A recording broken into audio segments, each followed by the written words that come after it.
Dear students, good morning to all of you. मैं LR Barchiya अपने physics channel physics वाले में आप सबका स्वागत करता हूं। आज हम ट्रांसफार्मर के बारे में मैं पहले बता चुका हूं। इसके पहले वाले वीडियो में हमने ट्रांसफार्मर के लिए फार्मूला कि प्राइमरी में कितना वोल्टेज देने पर सेकेंडरी में कितना वोल्टेज मिलता है, करंट कितना किस तरह से चेंज होता है, ये सारी बातें मैंने बतलाया था। आज हम देखेंगे कि इस ट्रांसफार्मर में पावर लॉस क्यों होता है, कहाँ कहाँ से होता है और इस ट्रांसफार्मर का यूजेस क्या क्या हैं, कहाँ हम इसका यूज करते हैं। ठीक है ना, ये पूरी थ्योरेटिकल बातें हैं, इसलिए थोड़ा सा ध्यान से समझना सुनना। तो सबसे पहले तो हम power loss in a transformer.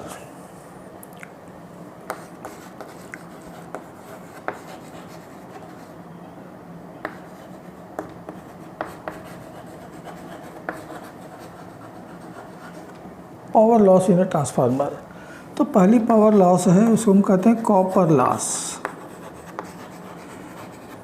Copper loss, transformer की जो प्राइमरी है, सेकेंडरी कॉइल है, ये सब कॉपर के वायर से बनते हैं, कॉपर के इंसुलेटेड वायर से लपेट के बनते हैं। कॉपर बहुत अच्छा कंडक्टर है इलेक्ट्रिसिटी का, लेकिन फिर भी उसके पास कुछ न कुछ रेजिस्टेंस तो होता ही है, और जब उसमें कोई करंट फ्लो होगी तो हीट प्रोड्यूस तो होगा, और वो हीट एटमॉस्फेयर में जाएगा, आपको वापस नहीं होगा। तो ये आपका एक तरह से पावर लॉस हुआ कि जो हीट के फॉर्म में एटमॉस्फेयर में चला गया वो फिर हमको रिटर्न नहीं होता, वो हमको सेकेंडरी से वापस नहीं होता। तो ये हो गया एक तरह का power loss. It is called the copper loss. इसे रिड्यूस करने के लिए, इस लॉस को कम करने के लिए हम कॉपर के जो वायर हैं वो थोड़े थिक लेंगे, क्योंकि आपको मालूम है कि जितना थिक वायर होता है रेजिस्टेंस उसका उतना ही कम हो जाता है, और रेजिस्टेंस जितना कम होगा हीट प्रोडक्शन भी उतना ही कम होगा और पावर लॉस भी कम होगा। तो पहला है copper loss.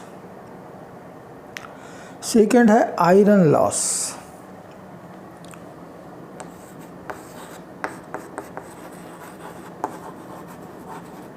Iron loss,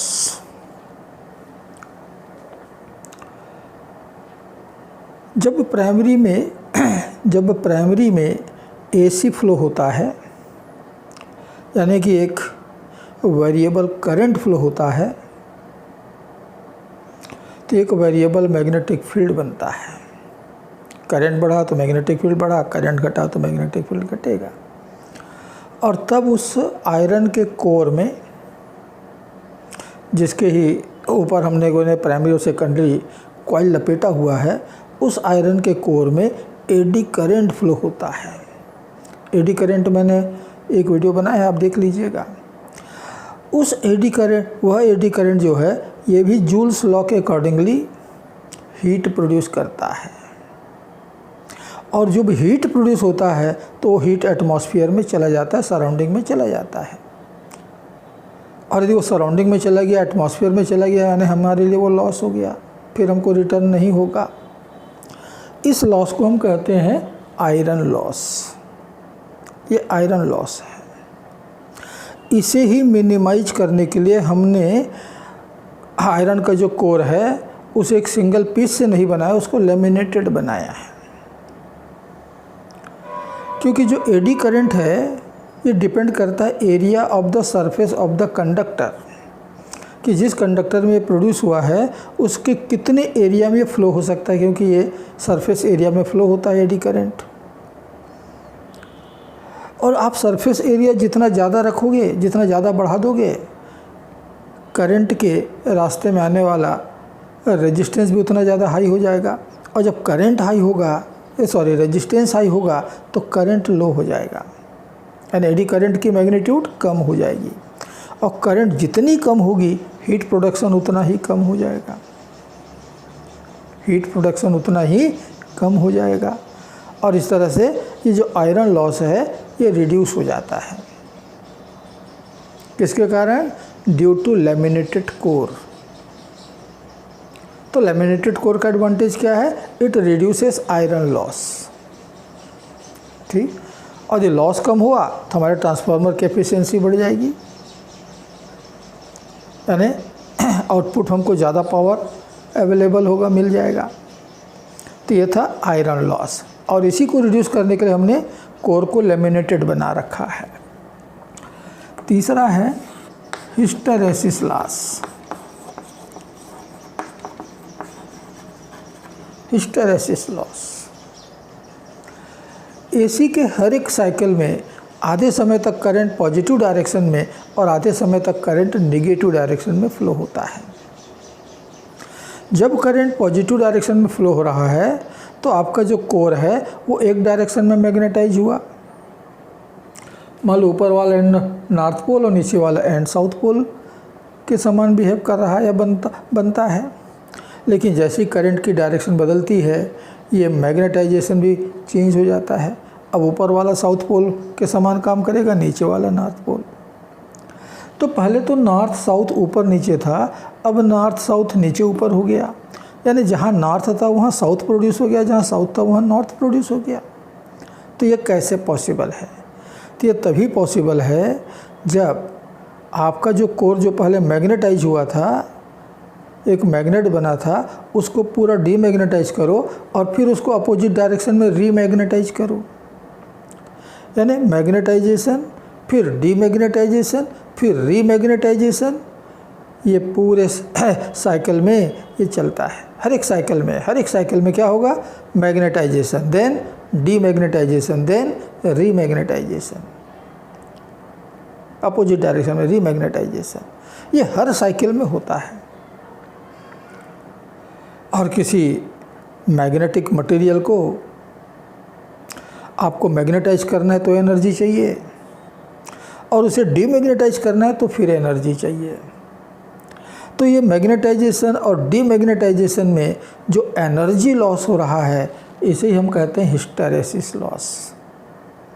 core को मैग्नेटाइज करने और डीमैग्नेटाइज करने में जो एनर्जी लॉस हो रहा है that is the hysteresis loss. अब जितने भी मैग्नेटिक मटेरियल्स हैं उसमें सॉफ्ट आयरन का हिस्टेरेसिस लॉस मिनिमम है, सबसे कम है, और इसलिए इस लॉस को कम करने के लिए हमने सॉफ्ट आयरन सेलेक्ट किया हुआ है एज ए कोर, ताकि लॉस कम हो। तो आपने देखा 3 लॉस मिलेगा आपको, copper loss, iron loss, hysteresis loss. इनमें से किसी भी लॉस को आप जीरो नहीं कर सकते। हाँ, रिड्यूस जरूर कर सकते हो by certain method, you can reduce the loss but you can't make it zero. आप इसको जीरो नहीं बना सकते, यानी ये लॉस तो आपके ट्रांसफार्मर में रहेंगे ही रहेंगे। फोर्थ लॉस है, उसे हम कहते हैं फ्लक्स लीकेज। फ्लक्स लीकेज यानी प्राइमरी कॉइल में जो करंट फ्लो हुआ जिसके कारण मैग्नेटिक फ्लक्स प्रोड्यूस हुआ, वो मैग्नेटिक फ्लक्स सारा का सारा मैग्नेटिक फ्लक्स सेकेंडरी से लिंक नहीं हो पाता। कुछ ना कुछ फ्लक्स इधर उधर चले जाते हैं, बिखर जाते हैं, और जो फ्लक्स, जो मैग्नेटिक फ्लक्स सेकेंडरी से लिंक नहीं हुआ वो इलेक्ट्रिकल एनर्जी में कन्वर्ट फिर नहीं होता, तो वो हमारे लिए लॉस हो गया, and therefore it is called the flux leakage. तो ये 4 लॉस जो हैं ये हर एक ट्रांसफार्मर में मिलता है, और इसीलिए आउटपुट हमेशा इनपुट के कंपैरिजन में कम होता है, और इसीलिए ट्रांसफार्मर की एफिशिएंसी कभी 100% नहीं होता, उससे हमेशा कम ही मिलेगा। ठीक है ना। एक और लॉस है, हालांकि बहुत नेग्लिजिबल लॉस है लेकिन होता है, उसे हम कहते हैं हमिंग लॉस।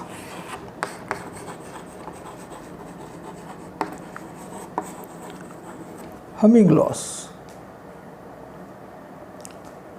तो हमिंग लॉस क्या है?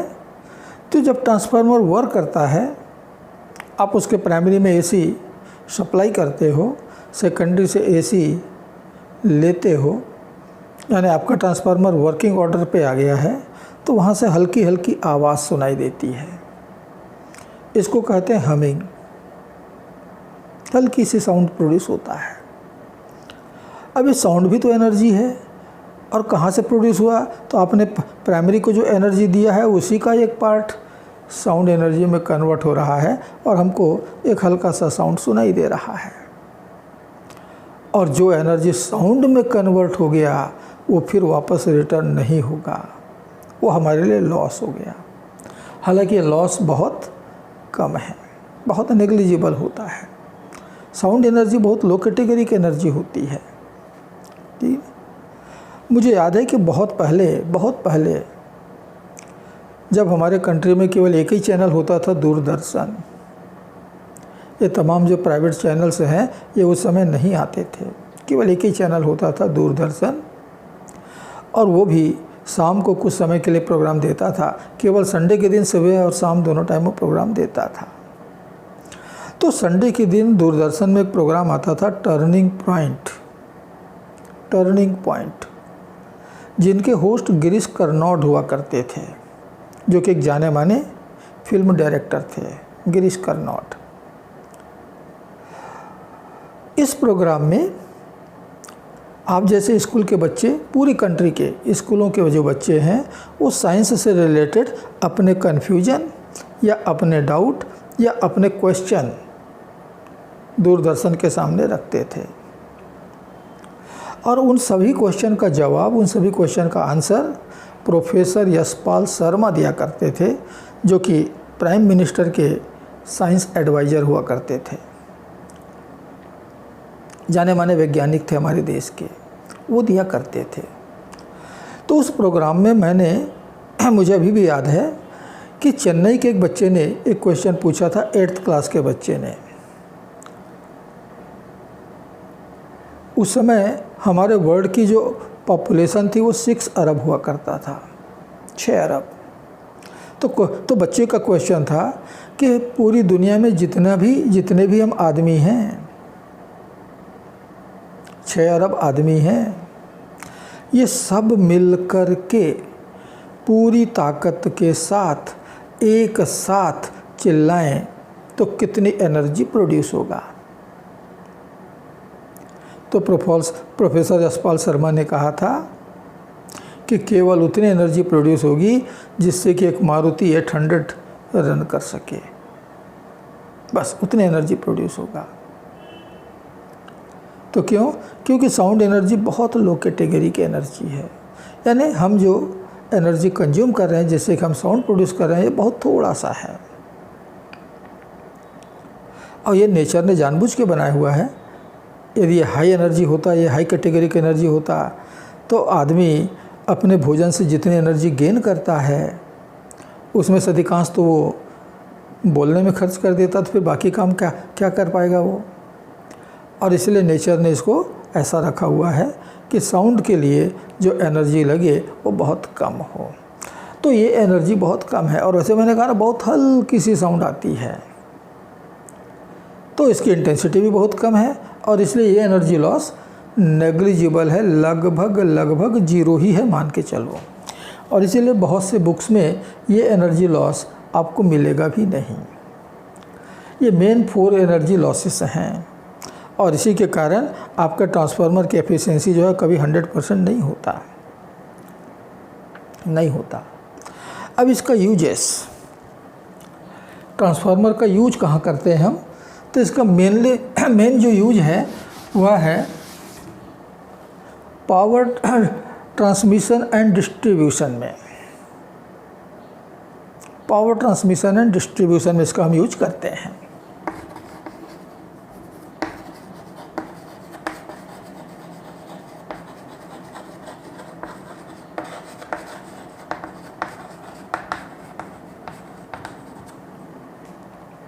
कि किसी पावर प्लांट में इलेक्ट्रिकल एनर्जी प्रोड्यूस हुआ, अब उस इलेक्ट्रिकल एनर्जी को किसी सिटी तक भेजना है, किसी स्टेट तक भेजना है, तो उसके लिए ट्रांसमिशन लाइन बिछाई गई है। वायर्स का, ट्रांसमिशन लाइंस का पूरा नेटवर्क बनाया गया है। ये जो नेटवर्क है इसमें वायर्स होते हैं, उसी वायर के थ्रू ये इलेक्ट्रिकल एनर्जी यहाँ से वहाँ तक रन करता है। और जब ये इलेक्ट्रिकल एनर्जी इस वायर से होकर के जाएगी तो उन वायर्स में according to Joule's law heat produce होगा, और जो हीट प्रोड्यूस हुआ वो एटमॉस्फेयर में चला जाएगा। और इसलिए पावर स्टेशन ने या फैक्ट्री ने जितना पावर हमको सप्लाई किया थ्रू दिस ट्रांसमिशन वायर, उतना हम तक नहीं पहुंचेगा। क्यों? क्योंकि उसमें से बहुत सारी एनर्जी हीट के फॉर्म में चला गया।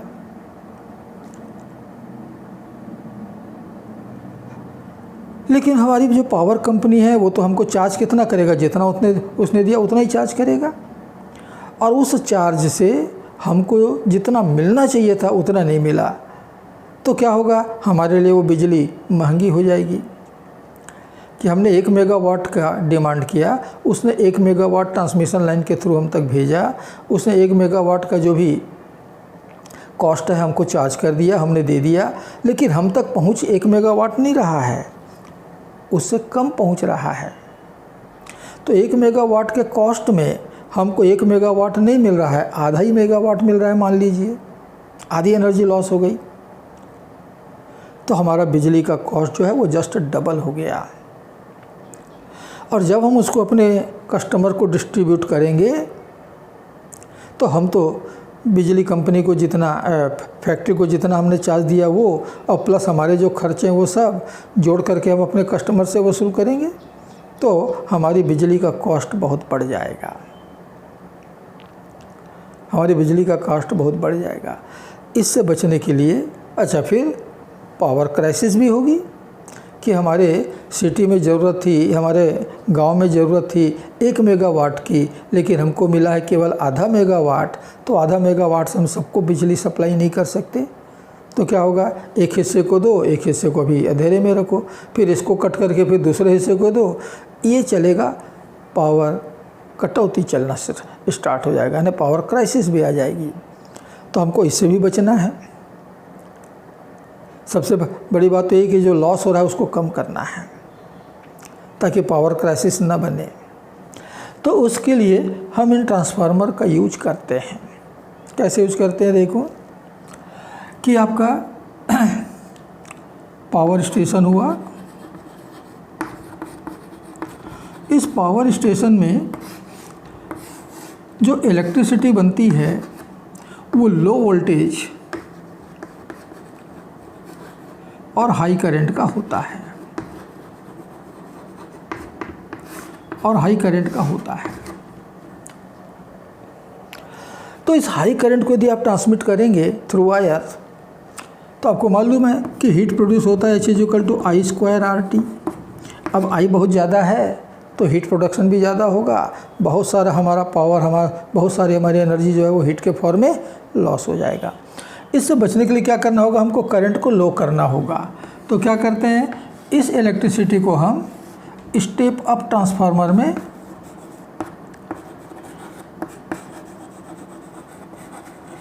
स्टेप अप ट्रांसफार्मर के इनपुट में डाल देते हैं, और ये स्टेप अप ट्रांसफार्मर फिर इसे हाई वोल्टेज और लो करंट में बदल देता है, हाई वोल्टेज और लो करंट में कन्वर्ट कर देता है। यदि उसने करंट को 50 टाइम्स कम कर दिया, मान लीजिए करंट को यदि उसने 50 टाइम्स कम कर दिया है, तो हीट जनरेशन 2500 टाइम्स रिड्यूस हो जाएगा, यानी बहुत कम हो जाएगा, और फिर इसको लॉन्ग डिस्टेंस तक हम भेज सकते हैं। लेकिन ये जो power I with high voltage and low current, it is not suitable to supply to the factories or houses। हमारे घरों के लिए सूटेबल नहीं है, हमारे फैक्ट्रीज़ के लिए सूटेबल नहीं है। तो वहाँ से इनको फिर से सप्लाई करने के लिए क्या करते हैं, इसे फिर से एक स्टेप डाउन ट्रांसफार्मर में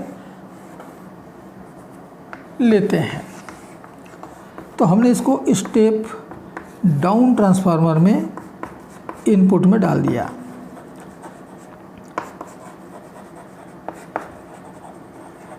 स्टेप डाउन ट्रांसफार्मर, और फिर यहाँ से जो करंट मिलेगी it is again of low voltage and high current, और फिर इसको हम डिस्ट्रीब्यूट करते हैं। किनको? अपने कस्टमर्स को।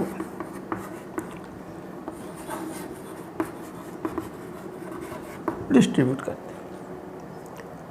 तो इस मेथड से पावर ट्रांसमिशन और डिस्ट्रीब्यूशन करने से क्या होता है कि हीट के फॉर्म में जो एनर्जी बहुत ज़्यादा लॉस हो जाता था वो बहुत कम हो जाता है, रिड्यूस हो जाता है, बहुत कम हो जाता है। तो ये ट्रांसफार्मर का मेन यूज है। वैसे तो ट्रांसफार्मर के और भी बहुत सारे यूजेस हैं। इलेक्ट्रॉनिक सर्किट्स में दिखता है, आपके चार्जर में भी एक, आप जो चार्जर यूज करते हो अपने मोबाइल का, उसमें भी एक छोटा सा ट्रांसफार्मर लगा हुआ है। तो ऐसे अनेकों जगह पर इसका यूज भी होता है ट्रांसफार्मर का, लेकिन मेन यूज ये है। समझ में आई?